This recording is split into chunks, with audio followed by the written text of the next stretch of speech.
শুভ সকাল বন্ধুরা, আশা করি তোমরা সকলেই ভালো আছো। আমিও ভালো আছি, সেই জন্য সকাল থেকেই ভিডিওটা শুরু করে দিলাম। তো দেখো, এখানে হাজব্যান্ডের টিফিন রেডি হয়ে গেছে। আজকে করেছিলাম একটু সয়াবিনের তরকারি ক্যাপসিকাম দিয়ে। তো খাবারটা রেডি হয়ে গেছিলো আর আমিও একটু চা খেয়ে নিয়ে দেখো একদম ঝটপট লেগে পড়েছি ঘরের কাজে। তো বন্ধুরা, তোমরা যারা আমার ভিডিও দেখো দেখবে এই পড়ার টেবিলটা আমার ডাইনিং প্লেসে ছিল। তো এটাতে মেয়ে পড়াশোনা করে। এখন এত পরিমাণে গরম যে সন্ধ্যার দিকটাতে না ঘরে এসি না চালালে থাকাই যায় না। তো সেই জন্যে আজকে আবার কি করলাম, টেবিলটাকে নিয়ে ঘরের ভিতরে চলে আসলাম। তো একটু মুছে পরিষ্কার করে দিলাম আর ভাবলাম একেবারে যখন কলিংটা বেরি করেছি তো তাহলে আমি কাজটাকেও একটু মুছে দিই বলে ঝটপট এই কাজগুলো সেরে নিলাম। নিয়ে চলো, এখনও তো পুরো রান্নাঘরের কাজ বাকি। দেখো এবার ঘরের লুকটা এরকম হয়েছে। বিছানাটাকেও আমি গুছিয়ে নিয়েছি। তো দেখো, এদিকে এসেই আমি ভাতটা বসিয়ে দিয়েছি, ভাতটা ফুটে গেছে। তো চলো আজকে কি কি রান্না হবে তার জোগাড়টা করে নিই। দেখো বন্ধুরা, প্রথমেই একটু পোস্ত আর কাঁচা লঙ্কা আমি এখানে ভিজিয়ে রেখেছি আর একটু সাদা তিলও দিয়েছি। তো আজকে পোস্ত বানাবো। আর একটা মাছের মাথা একটু থেকে গেছিলো, সেটাকেও বার করে ভিজিয়ে দিয়েছি। তো চলো সবজিগুলো কেটে নিই। এই দেখো কি সুন্দর বরবটিগুলো নষ্ট হয়ে যাবে, তো ভাবলাম চলো এই বরবটি দিয়েই একটা সবজি বানাবো মাছের মাথা দিয়ে। আর ডাঁটা ছিল এখানে, তো ডাঁটাটা খুব ভালো পাওয়া যায় সব সময়ই। তো ডাঁটাটা অনেক দিন হয়ে গেছে রয়েছে, কিছু করাই হচ্ছে না, ওই ডাঁটাটা দিয়েই পোস্ত বানাবো। আর বরবটিটা মাছের মাথা দিয়ে বানাবো। তো কাটাকাটিগুলো করতে তো একটু সময় লাগবে। যতক্ষণে আমার ভাতটা হচ্ছে ততক্ষণে কিন্তু আমি সমস্ত কাটাকাটিটা সেরে নেব। তো সেই জন্যেই বসে পড়েছি বন্ধুরা। তো বন্ধুরা, তোমরা যারা আমার ভিডিওটা দেখছো, যদি তোমাদের ভালো লাগে অবশ্যই বলবো চ্যানেলটাকে সাবস্ক্রাইব করে পাশে থাকবে আর কমেন্ট করতে যেন একদম ভুলবে না। তো দেখো বন্ধুরা, ভাতটাও হয়ে গেছিলো, সবজিটাও কাটা হয়ে গেছে, সমস্ত রান্নার কাজ রেডি করে আমি খাওয়া দাওয়াটা সেরে নেব বলে চলে এসেছি। এখানে রয়েছে সয়াবিনের তরকারিটা, আর আগের দিনে রাত্রে একটু ডাল ছিল, সেটা ফ্রিজে ছিল, বার করে গরম করে নিয়েছি। এখানে মেয়েকে দিয়ে দিচ্ছি ডাল, আর এই তরকারি দিয়ে মেয়ে গরম গরম ভাত খেয়ে নেবে আর আমি খাবো আজকে রুটি। তো মেয়ে আজকে রুটি খাবে না বলেছিল, সেই জন্য মেয়ের জন্য রুটি বানাইনি। এখানে আমার দুটো রুটি থেকে গেছিলো, তো এই দুটো রুটি আমি এখন খেয়ে নেব। তো চলো বন্ধুরা, আজ শনিবার। তো আজ শনিবার, এদিকে শপথ গ্রহণ অনুষ্ঠান হবে তো নতুন মুখ্যমন্ত্রী, তো সেটা তো একটু দেখব। সেই জন্য এদিকে ঝটপট করে রান্নার কাজটাও তো সারতে হবে, শুধু তো টিভির সামনে বসে থাকলে চলবে না। তো ওইদিকে টিভি অন করে রেখেছি, মেয়ে দেখছে, আর এইদিকে আমি রান্নাটাও ঝটপট করার চেষ্টা করছি। তো চলো, একবার এইদিকে একবার ওইদিকে, দুই দিকেই চলছে। তো সবজি যেহেতু কেটে পুরো ধোয়াই ছিল, তো আমি এবার এসে ঝটপট রান্নাটা চাপিয়ে দিচ্ছি। মাছের মাথাটাকে ভেজে নিয়েছি, আর এখানে বন্ধুরা আমি নিয়েছি বরবটি, একটু পটল আর আলু।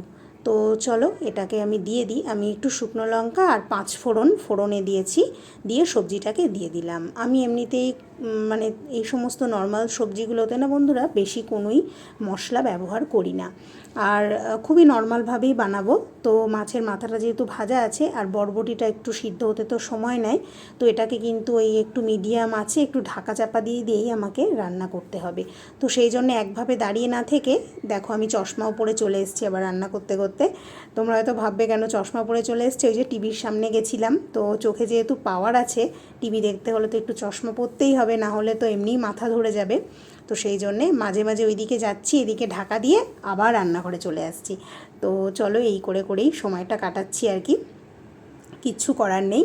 তো দেখো এদিকে আমার সবজিটা এইভাবেই হতে থাকবে। আমি লবণ দিয়ে ঢাকা চাপা দিয়ে দিয়েছিলাম, তো তারপর আবার একটু ঘুরে আসলাম, ঘুরে এসে দেখছি দেখো সবজিটা একদম প্রায় মজে এসছে, একদম মাখা মাখা হয়ে গেছে। তো বন্ধুরা, এখানে একটু আমি টমেটো দিয়েছি সবজিটা গলে যাওয়ার পর।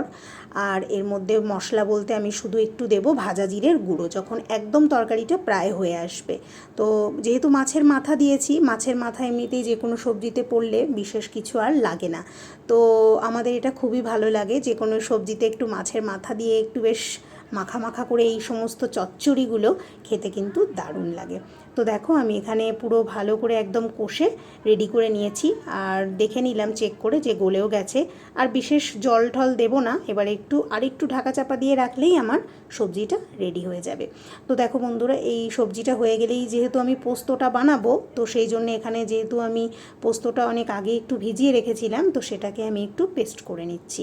তো যেহেতু কিচেনটা খুব একটা বেশি জায়গা নেই আর ইলেকট্রিসিটি বোর্ডটাও এখানে নেই, তো সেই জন্য এই টুলটার ওপর আমি গ্রাইন্ডারটা সেট করেই এখানেই সমস্ত বাটাবাটির কাজগুলো করে থাকি।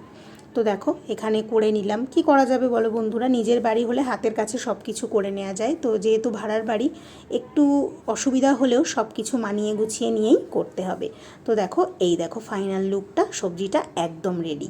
তো বন্ধুরা তারপর আর দুপুরে কোনো ভিডিও করিনি, এইটা হচ্ছে সন্ধ্যাবেলায়। এখন আমি ভাত বসিয়ে দিয়েছি, যেহেতু এবার খাওয়া দাওয়া শুরু হবে। তো এই দেখো হাজব্যান্ড অফিস থেকে বাড়ি আসার সময় আজকে কী এনেছে, অনেকটা ন্যাপথালিন নিয়ে এসছে, বলেছিলাম নিয়ে আসতে। তো যেহেতু বাড়িতে যাব, গোছানো শুরু করে দিয়েছি, তো বাড়িতে 1 প্যাকেট নিয়ে যাব আর এখানে 1 প্যাকেট রাখবো।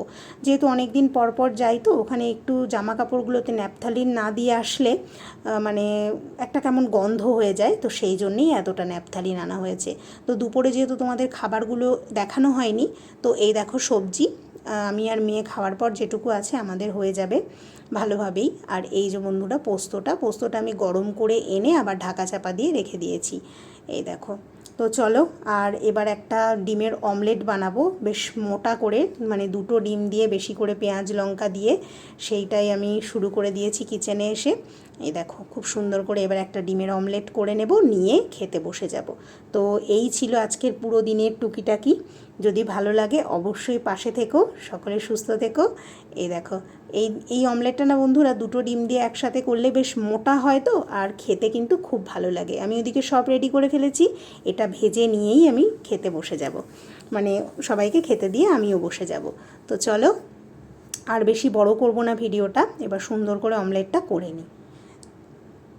তো দেখো আমাদের যেহেতু সন্ধ্যাবেলা খাওয়াটা একটু তাড়াতাড়িই হয়, সেই জন্যে ঝটপট 8:30টার মধ্যে সব রেডি করে নিলাম। চলো এখানেই শেষ করছি, টাটা।